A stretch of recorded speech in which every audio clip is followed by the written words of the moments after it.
I said to myself that this is the right time to try to mass teach about Bitcoin. I said that I should convert my escape room to a Bitcoin escape room. Many Bitcoiners think that when they die, how will they give their Bitcoins to their grandsons or to their sons? So a grandfather passed away and his grandchildren know that he has 10,000 Bitcoin. He bought them in 2010 and he bought them for $100 and he didn't sell them until now, and he suddenly died and they don't know how to access these Bitcoins. In his room they found a piece of paper just like a treasure map that will guide them toward finding the 24 seed phrase of his Bitcoin wallet. It's a fun game to learn about fiat money, about President Nixon, that the fiat money is not backed by gold. You will learn a little bit about hash functions, about SHA-256. You will learn about blocks and the seed phrase, the hardware wallet, how to use it. You will try to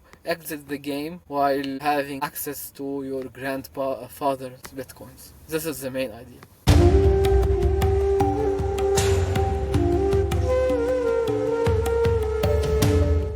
Hello, everyone, and welcome back to Bitcoin for Professionals. Our guest today is Saeed Nassar. Saeed is a Lebanese engineer, entrepreneur, and recently a university lecturer. Saeed, welcome to the show. Thank you so much. How are you? Thank you.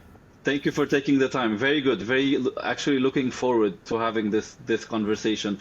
Could you just start by maybe introducing yourself? What do you do? And we can take it from there. Yes, of course. Uh, Now I'm a co-owner of Nassar refinery. It's a gold refinery. And I'm also teaching at university for master's students in cybersecurity.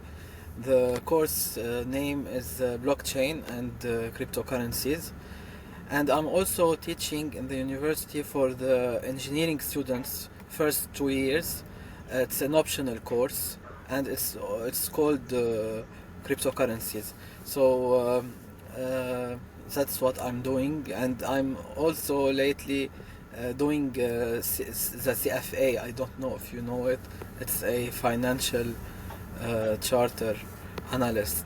I'm a level 2 candidate now, and I'm also doing a page on Instagram, YouTube, and TikTok about educating about Bitcoin. It's called Money Talks.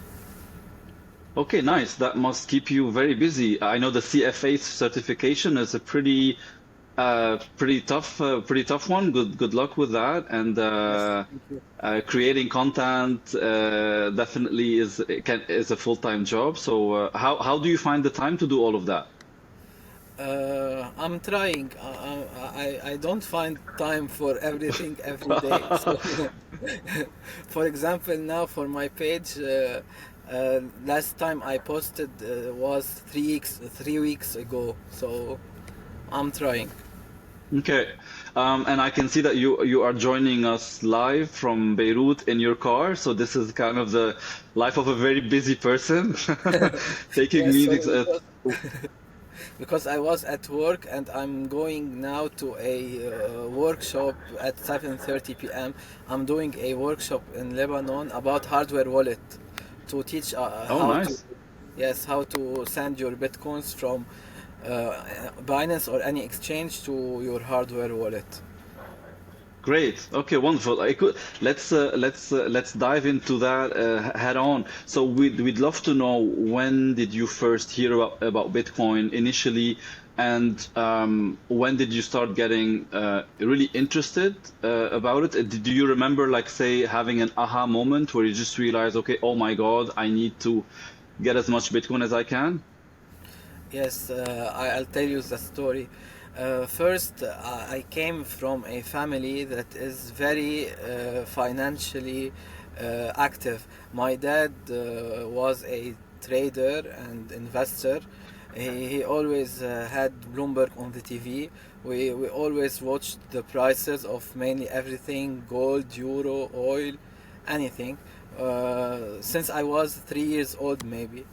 and I saw on Bloomberg Bitcoin in 2017 when it reached $6,000.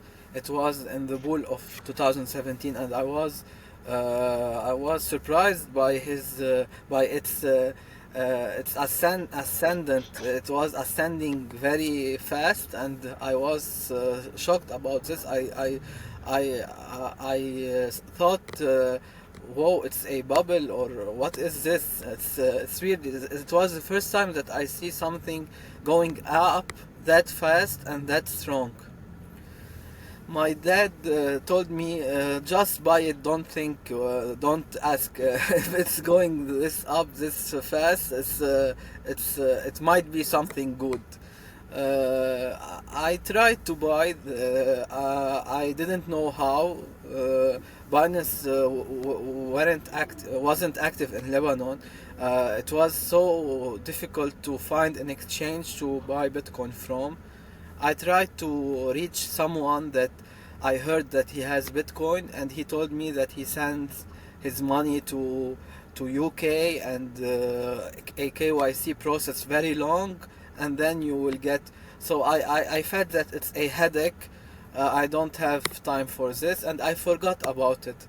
And then in 2018, when I remembered Bitcoin, I said, why I don't see Bitcoin anymore on Bloomberg? What happened to it? And I checked. I saw that it went up to 20k and down to 3k, and I said, oh, nice. I was lucky I didn't buy. I was lucky I didn't buy when I wanted to. This is what I thought of, and I didn't do the research. I didn't do any research about what is Bitcoin. Sorry if I'm taking too long in the story. Not at all. This is fascinating. Yes, thank you. And in 2019, when the Lebanese crisis started, I still didn't try to understand Bitcoin or anything. I didn't have anyone on Twitter talking about Bitcoin. It was still I didn't know anything about it. And suddenly one day on Facebook, one of my friend of my friend. It's kind of a not a direct friend. And he wrote a post on Facebook that he needs to send money to Lebanon, fresh money, fresh dollars. But in the crisis, he couldn't send them via banks because banks wouldn't allow him to withdraw this cash dollars. So he said that he wants to send to Lebanon Bitcoin, and if someone can take this Bitcoin and pay him the price of Bitcoin. So I said, oh, it might be a nice way to finally buy this Bitcoin.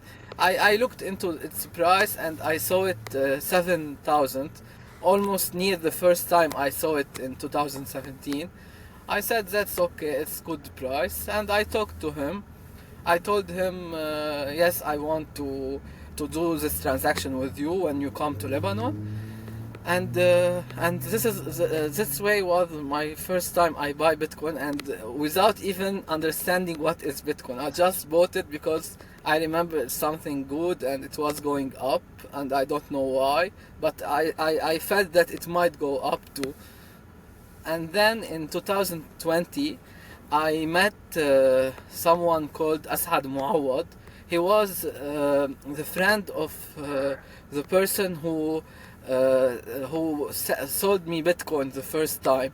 He was the person who let my friend, my friend, its name is Anis. He's the one who explained Bitcoin to Anis. So, and Anis gave me the contact of Asad, and Asad started orange pilling me.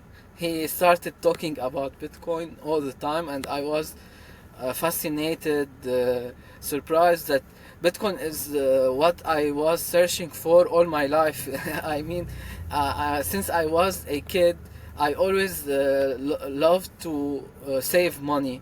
I always loved to when I earn some money from anything, I like from my father, I like to save them, but I had always this fear that inflation is eating my money. I always said to my dad, okay, now I have $1,000. I was a kid.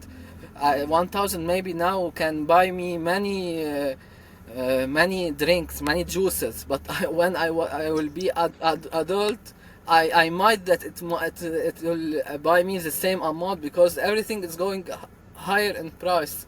So what's the solution? That I want to save money, and at the same time I don't want my money to lose value. So I felt that Bitcoin is really my lifetime, the thing that I was searching for all my lifetime. Wow, you've touched on so many things. We're gonna unpack some of what you said, but I'm curious, how old were you when you were kind of worried about inflation? How come, as a young person, you mentioned your father was into finance and investment, but Yes. how come, how did you even understand what inflation was when you were a Uh, kid? I understood it because I was very a number person. Mm, I like mental calculus. I'm fast in mental calculus. I like numbers. I'm a very numbers lovers. So I memorize all the prices at the supermarket. oh, So I noticed that the prices were going up with time. Since I was a kid, for example, there is a small juice called Bonjour in Lebanon. It's famous. I the used to buy pyramid it. one. Yes, the pyramid one. Yes, right. I used to buy, for example, six ones with $1, and after some years, only four. After only Mm-hmm. three. So I started noticing that that everything is always going up. This is the way everything will go up in terms of dollars. I didn't know the name was inflation, but I Mm. knew that everything is going up in front of dollars. So it's hard to keep money while loving to keep money. Absolutely. So, Bitcoin has been defined or has been described as the best savings technology that we've ever known. I just want to touch on a few things that you mentioned. So you mentioned, like many of us, getting curious about Bitcoin because we see the price increase, number go up, we're excited. But then you mentioned how difficult it was to actually logistically be able to purchase Bitcoin. You mentioned that was in 2017. Even in 2019, you had to find somebody who wanted to sell Bitcoin. They send it to you peer to peer. How has that evolved? Let's say today, if someone is curious about Bitcoin and came to ask you, like, how can I buy Bitcoin in Lebanon, or let's say in the Middle East, or in Lebanon, how much easier is it now compared to when you wanted to buy Bitcoin? Yeah, it's much easier thanks to the many exchanges that are out now, like Binance. Binance is everywhere in the Middle East. You can just do an account there, and there is many USDT resellers in Lebanon that are willing to give you USDT when you give them money. They take a small commission and they send you USDT to your Binance account, and then you buy Bitcoin. And of course, you should remove Bitcoin from Binance and send them to your hardware wallet. And this is what I'm doing tonight at the workshop. I'm just refocusing on this issue, and so it's much easier now. But of course, some people still prefer to buy Bitcoin no KYC, so they still prefer to buy Bitcoin peer to peer, and it's still possible in Lebanon. Nice. So what I want to say is, obviously, you mentioned that the banking rails in Lebanon are not functioning. Maybe now it's getting a bit better, but Lebanon Yes. has went through quite a like a tough time and on so many levels. I'm curious to ask you, as a Lebanese person, as an entrepreneur as well. You mentioned co-owning a Nassar gold refinery. We will talk about it in a bit. Um, how did you navigate all the craziness when the Lebanese pound was devaluating extremely quickly? There was shortages. You could not access your money if you had dollars in the bank. How did you navigate all this turmoil? In the And gold and sorry, and, industry. and how happy were you to maybe to have bought or to have understood Bitcoin maybe around that area or maybe a bit before? Yes, in the gold industry and jewelry industry in Lebanon, we were lucky that it was always a cash gold industry. We Mm. didn't rely on banks. We barely use banks. So most of people in this industry have cash dollars or gold. So we were not really uh, harmed by this. At the contrary, we didn't rely on Lebanese pound. We didn't use it, so we felt that in this era that everything in Lebanon became very cheap because Mm. we still have dollars, we still earn in dollars and in gold, and we pay less for everything. So we had a golden era because Wow, for wow. but of Mm. course we were so sad and stressed for our Friends, social. family. Yes, because not everyone was on the dollar or gold standard, if you like.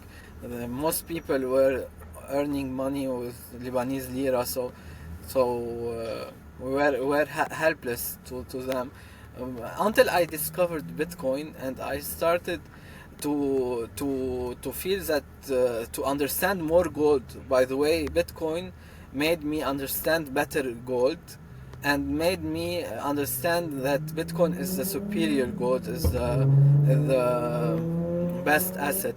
So I started to teach everyone about Bitcoin, to tell every friend, to tell every person I meet for more than 5 minutes. I start Hmm. telling them about Bitcoin and giving them advice to try to save in Bitcoin instead of dollar, because in this time everyone was exchanging their liras to dollar because they felt that the dollar is the stable and the hard money. So I tried to explain to them that dollar is like lira, and the real hard money is Bitcoin. So this is what I did to try to help my family and friends.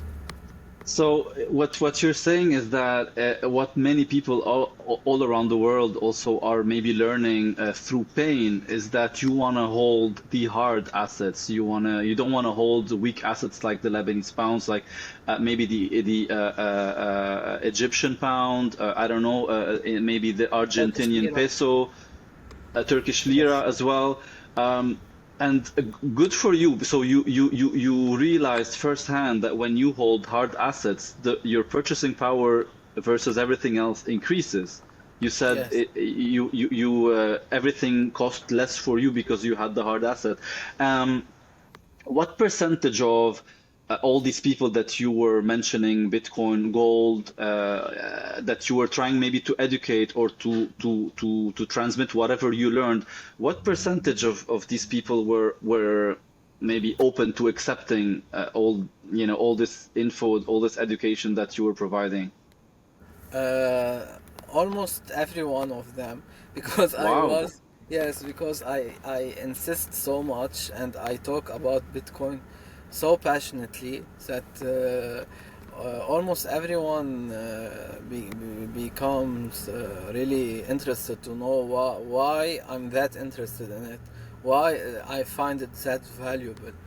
And I always teach them about this issue we didn't mention yet, that Bitcoin is freedom money. It Mm, allows you to send money to whoever you want and without taking the permission of anyone.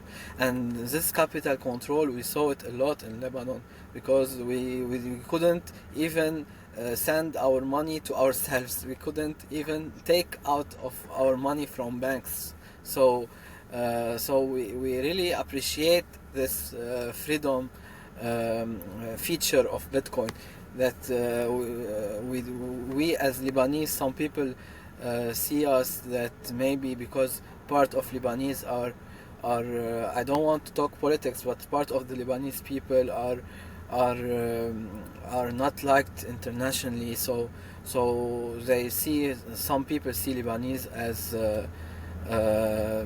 I don't know what, but they don't like to allow Lebanese people to use the world banking system easily.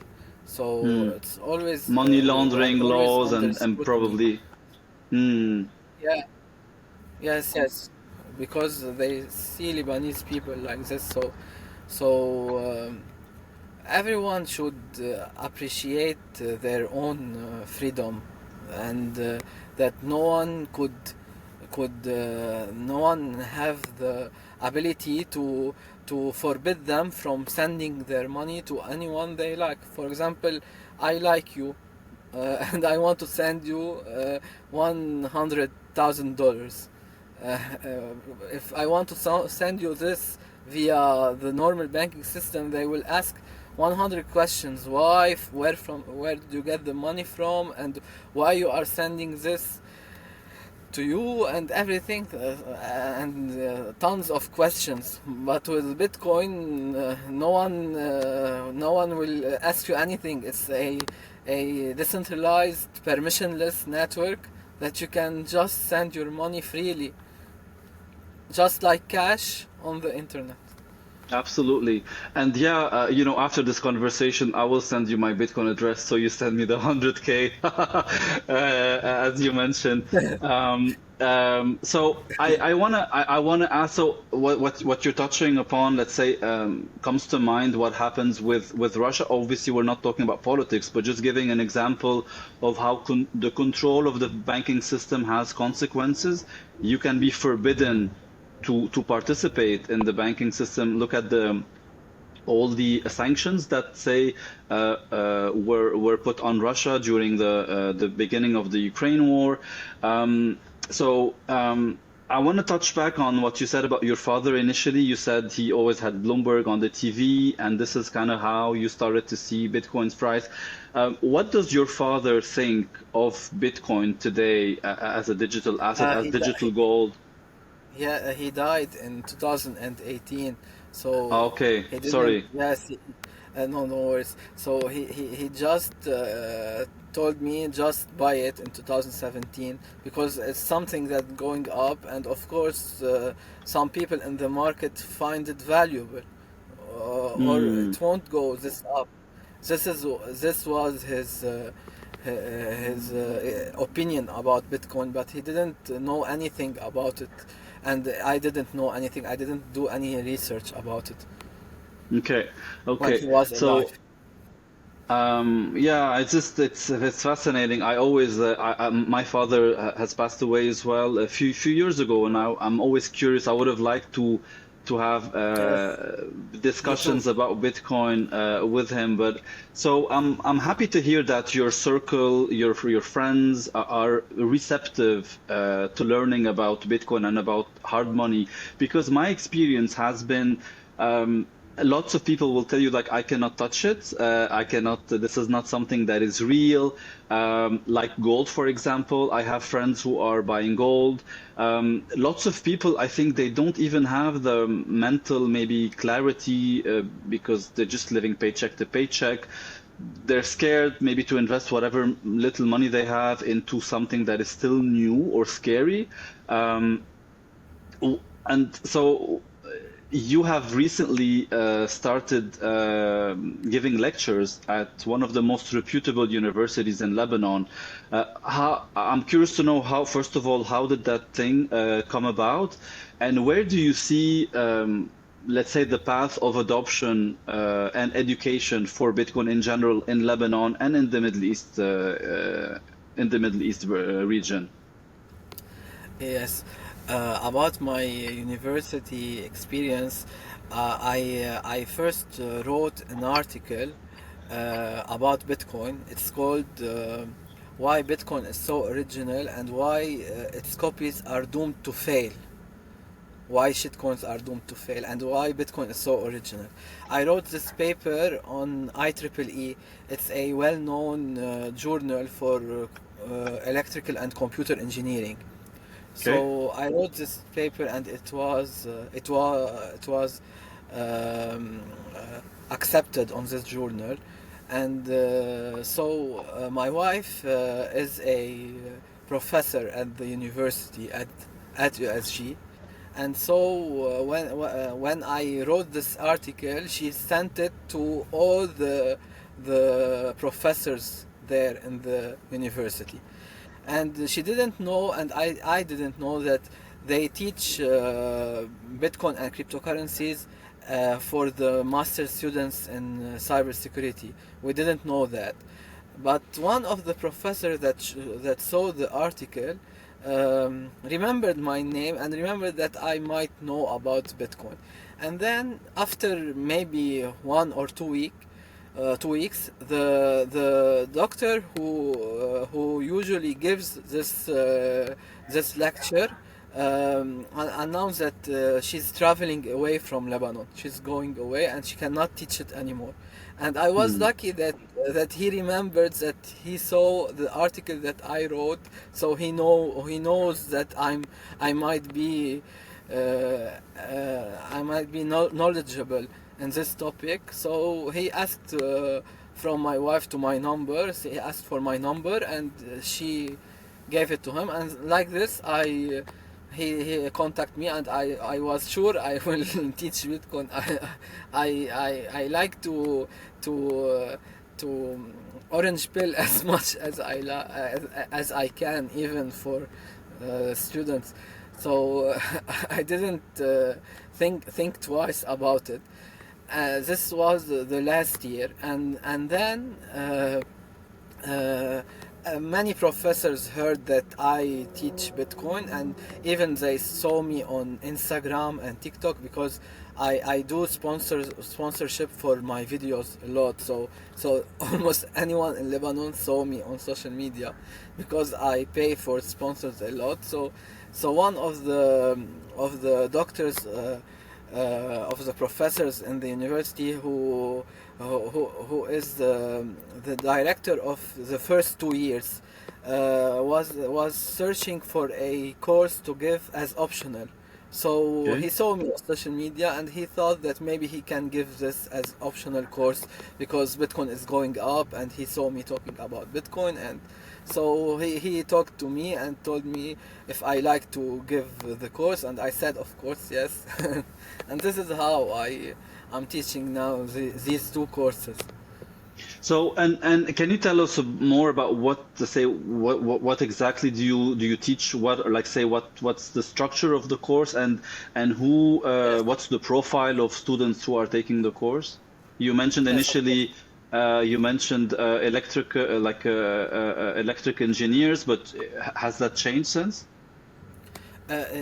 For the masters, cybersecurity masters, I give the course about Bitcoin. It's mainly focused on blockchain, but Mm. I teach it in a way that to put Bitcoin in privilege, to show that blockchain started with Bitcoin. I teach all the history of mainly Bitcoin, how Bitcoin was created, the papers before Bitcoin, the Mm. Adam back paper, everything, and until we reach the need of why this invention was created, the blockchain. I compare it to the writing. I find an analogy about Bitcoin, about blockchain and writing, as the first thing that people created for the writing was to write the economic transactions, to write Mm. how many sheep every person has. So the same way Bitcoin created blockchain to put on a ledger the transactions. I teach about Bitcoin addresses, UTXO, how to create the address, about hash functions, SHA-256, how we give input, output, how the blocks are integrated together, how the mining how works, the difficulty adjustment, how to win a block, the nonce, the block header, in details, almost everything, the transactions, the type of transactions, multi-sig, pay to script, now with Taproot. I teach also a little bit about decentralized apps and where is blockchain now in the private enterprise. Some people, some companies like to use blockchain internally, and I tell them that this is not blockchain for me. It's like a private database more than blockchain. I prefer to call blockchain only for the public open ledger like Bitcoin. Mm, mm. Nice. And so this is the master's course. What about the other course? Yes, the other course is lighter. I focus only on Bitcoin, how we arrive to Bitcoin, and what are the shitcoins out there, and why most of them, or maybe each of them will not succeed, because every time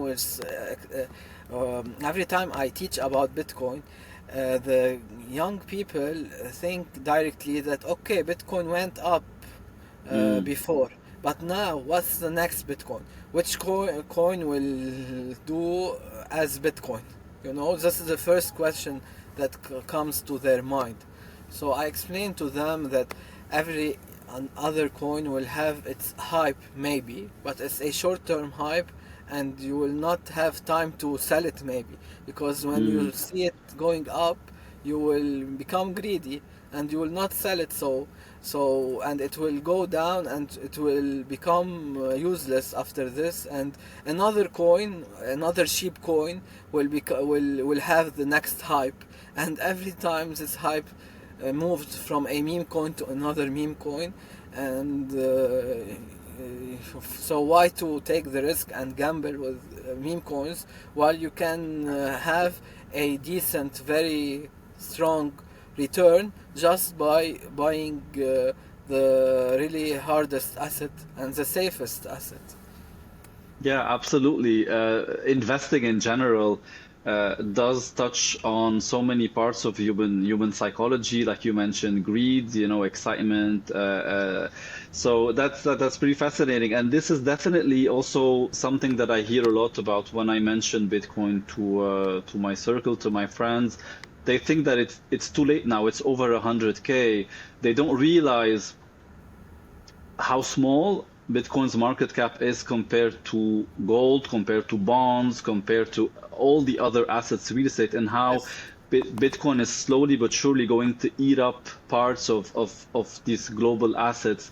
Again, education is key, and good on you for contributing to educating people, especially in a country like Lebanon, where hard assets are extremely important. Yes. What do you hope that your students take away from your courses? Obviously, they are very different. One is very technical, and the one is more general. But what do you hope, let's say, students take from this course? I hope that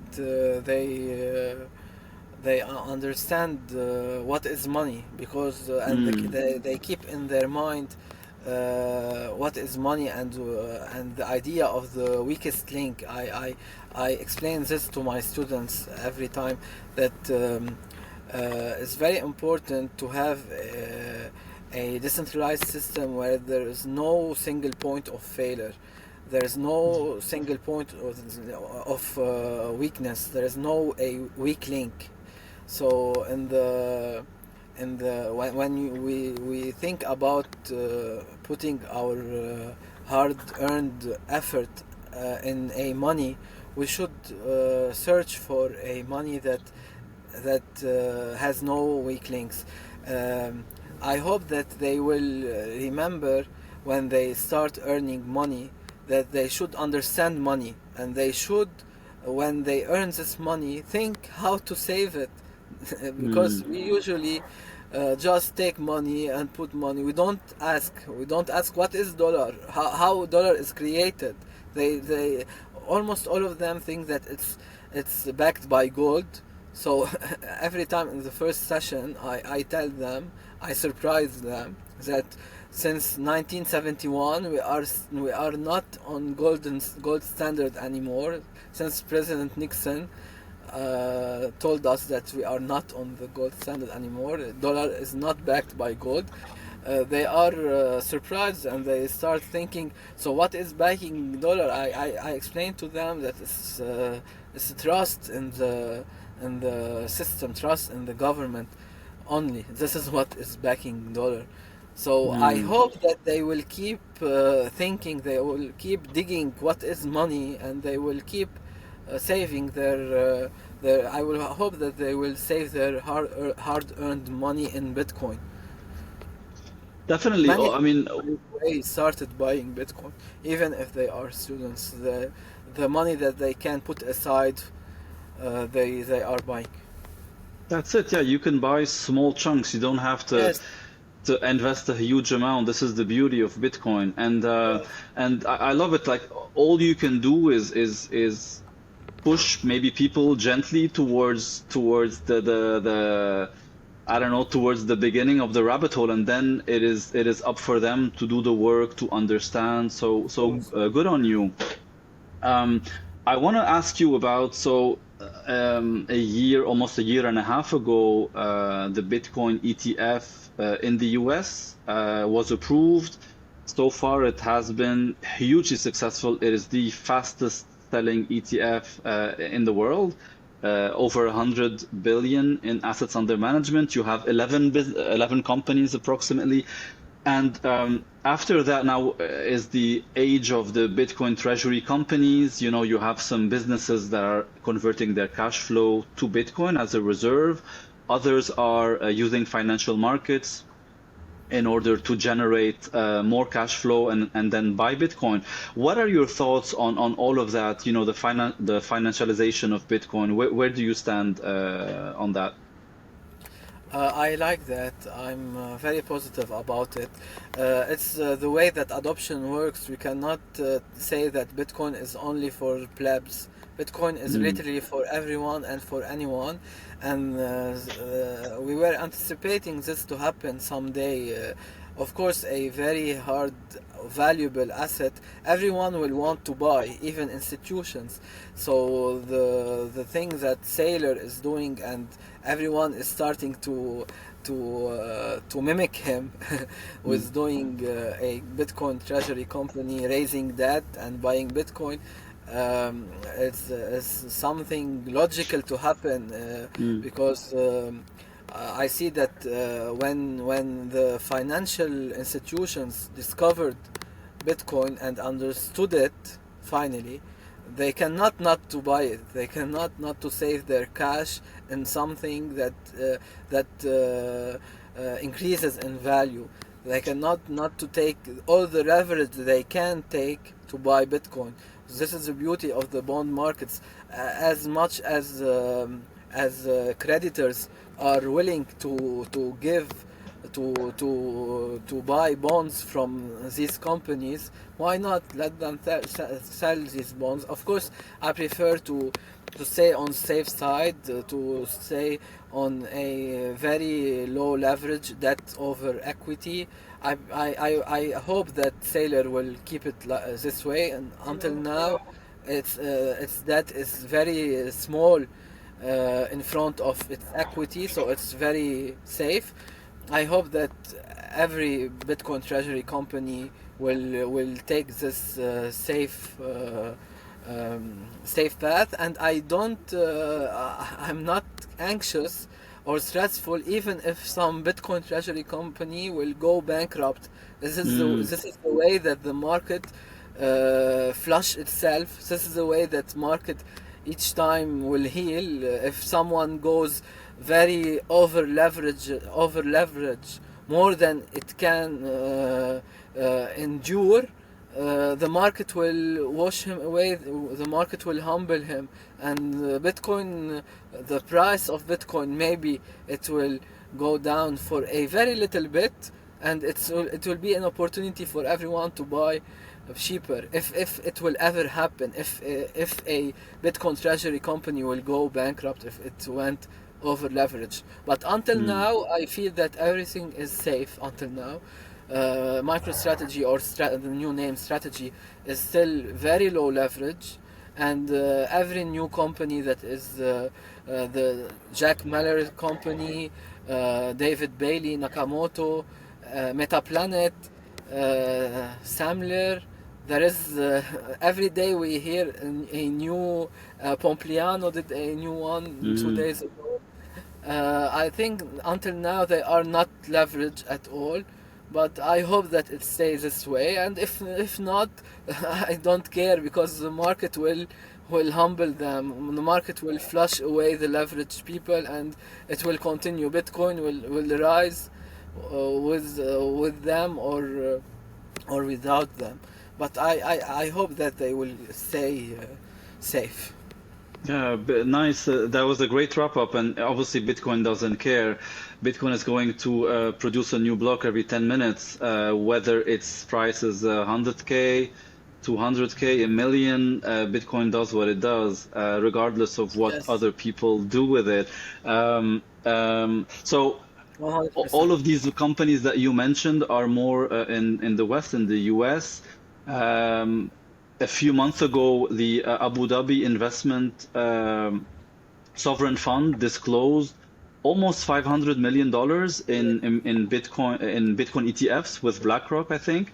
Yes. When do you think, there's lots of talk that the Emirates, maybe Oman as well, have been mining Bitcoin? Yes. When do you think we're going to hear about a Middle Eastern company, whether in Lebanon or a Middle East government, starting to adopt Bitcoin on their treasury? For example, Lebanon is a poor country. The government of Lebanon is poor. So I try to reach someone in the government. I try to talk to people. They are still not there, because Bitcoin is, I mean, Lebanon is passing through economic situation, economic crisis, and they have they have other priorities now. But I think that any time in the future will stabilize. I will start pushing. Every Bitcoiner in Lebanon will start pushing, so that Lebanon start buying Bitcoin for its treasury. And for other Arab countries like the Gulf-rich countries, I think that they will start buying more, and I think that they maybe are already buying, but they are not announcing it yet, because they feel that Bitcoin is not yet well recognized internationally. I think that they might be buying in secret more than they disclose, like Abu Dhabi Sovereign Fund. I think that they might be buying in secret, but in any case, I think that from now until 2030, in 5 years, I think that all the Gulf countries will be already announcing that they bought big amount of Bitcoin. I'm sure of that. It's only a matter of time, because they have money and they like to diversify their investments. So why not, especially now that the US has a Bitcoin strategic reserve, so why not to buy it and tell it. There is still a debate if Bitcoin is halal. Bitcoin is, because the Gulf countries are Muslim countries, and but I think that it's of course halal more than the dollars, more than any fiat currency. So once they will do epsilon of a study about this, they will understand that it's way better than investing in anything else, and they will start investing. I'm sure from now until 5 years they will aggressively start investing in Bitcoin. We are happy I that they love didn't yet, because we can still buy Bitcoin at cheaper prices. Absolutely. And I love that you mentioned Islamic finance. We've had a few guests come to the show who are very versed in Islamic finance and also mention how halal money, how Bitcoin is halal money, especially when you compare it to the fiat system. Um, Yes. and it's interesting you mentioned also trying to orange pill people in the government. A friend of my father works in the World Bank and was advising the prime minister a couple of years ago about, obviously, I don't know what exactly, but financial matters. And I contacted him. I sent him a presentation about Bitcoin. I was telling him, if you have time, I'd love to maybe explain how Bitcoin can potentially help Lebanon get out of this financial hole. Obviously, he never got back to me. So, Expected. of course, Christine Lagarde, all these people. I mean, they have responsibilities, they have incentives, and I don't think Bitcoin aligns with the incentive of the fiat system in general. Yes, yes. This is why I think that Gulf countries are still reluctant about buying or about telling that they bought, Mm, because of this, because of the IMF still thinks that Bitcoin volatility is so bad and is destabilizing economies, especially with Salvador. Each time they ask mm. from Salvador to not buy anymore because it's not stabilizing the country. So I think once it will be clear for everyone that these people are not talking very well to Bitcoin because it's against their interests. I Mm. think that then everyone and every nation will start buying Bitcoin more. Like you say, it's a matter of time, and yeah, I agree. We're getting towards the end of our conversation. There's two things I want to ask you about. One is extremely important. You mentioned it already. So you're going to do a workshop on hardware wallets, Bitcoin custody. Um, in the news in the last few weeks, we've heard a lot about people getting like kidnapping attempts. The ex-founder of Ledger even had one of his fingers cut off. How do you, and also you mentioned yourself in the beginning, even outside of Bitcoin, you used to operate a lot in the gold in the gold field, a lot in cash. How do you keep safe, and how do you see the safety of Bitcoin custody evolving or changing in the future? Yes, I think that until now, a lot of people, a lot of scammer and a lot of criminals still don't know about Bitcoin. So we are still very safe in Lebanon, especially in from these attacks, the ranch attacks. Maybe they call Hmm. it. They call them ranch attacks. We are still. We are still safe from them, but I think that going forward, especially for people who likes to custody their own Bitcoin, it's better to keep it low profile, to not tell very loudly that they have Bitcoin. I think that I might lose all my bitcoins in a boat accident soon too. And be I think public that about it. Just announce it for yeah, everyone to know. yeah. But for me and the gold industry and the cash, I'm more used to always be alert when I hold cash, to always try to not be alone, to go in a to go to real safe places and in unpredictable ways. I try to do these stuffs when I hold cash or gold. But of course, it's important to stay alert. We're lucky in Lebanon, criminal rate is so low, not like the international media say. Mhm. It's the contrary. It's a very safe country, much safer than they tell, and and people are maybe one of the happiest and ones of the most people who like to live happily and to succeed and to be happy about others succeeding and not kill them or steal from them or anything like this. Let's hope it keeps this way. And I always like to think that there's Bitcoin is very still very young, just like the internet. In the 90s and early 2000s, so much has not been, let's say, created yet. Maybe new services, new products, and definitely security is going to be, I think, a main criteria for new Bitcoin offerings, and I definitely hope so. Said, a more fun way maybe to end our conversation. I know that you have founded a Bitcoin escape game. Can you tell us a bit more about it and what can people expect if they go check it out? Yes, I will tell you about how how this idea came to my mind. Um, I used to have an escape room with my wife. We did it together. It was called the gemologist. It means the scientist who takes care of gemology of diamonds.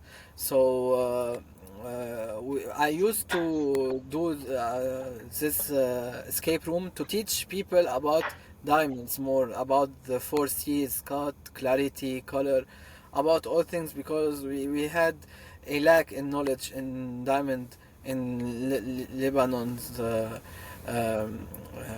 society. So once I understood Bitcoin and I became fascinated about Bitcoin, and the bear market started in 2022 and the Bitcoin started going down. So I said to myself that this is the right time to try to mass teach about Bitcoin. So I said that I should convert my escape room to a Bitcoin escape room. I called it Bitcoin Escape the System, and I did it about the idea of many Bitcoiners think of that when they die, how they will give their Bitcoins to their grandsons or to their sons. So it is the idea that a grandfather passed away and his grandchildren know that he has 10,000 Bitcoin. He bought them in 2010 and he bought them for $100 and he didn't sell them until now. And he suddenly died and they don't know how to access these Bitcoins. So in his room, they found a piece of paper, just like a treasure map, who that will guide them towards finding the 24 seed phrase of his Bitcoin wallet. So in the room, you can expect to have fun, of course, because it's a fun game, and to all the way to learn about fiat money, about President Nixon and gold standard. That the fiat money is not backed by gold. It's one of the main thing that is in the game. That you will learn a little bit about hash functions, about SHA-256. You will learn about blocks and about the seed phrase, about the hardware wallet, how to use it in the game, and you will try to exit the game while having access to your grandfather's bitcoins. This is the main idea. I love the learning while having fun and the concept of a Bitcoin escape game with a Bitcoin inheritance as you know as a main theme. Saeed, thank you so much for coming and speaking Thank to you. us today. We wish you continued success in all of your endeavors. Can you please Thank you guide so much. people I where they wish you the can? same. Thank you. And could you please guide people, tell people where they can find you, that they can learn more about all of your different projects? Yes, they can find me. Mainly, I'm active on my Instagram page, and my TikTok page, my YouTube page. It's called Money Talks. Money Talks. It's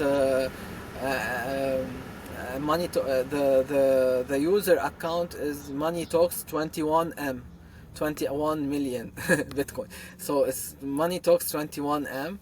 This is where they can find my videos. I did many videos explaining game theory, explaining Bitcoin in general, money in general first, because I think that the easiest way that you should tell people about Bitcoin, to tell them first about money. What is money? Try to explain to them that they didn't ask about money, that they should ask about money. They start thinking about what is money, and little by little they become Bitcoiners, like me, like everyone else. Absolutely. Thanks again for your time, and we'll see you very soon. Thanks for the invitation. I had so much fun. Thank you.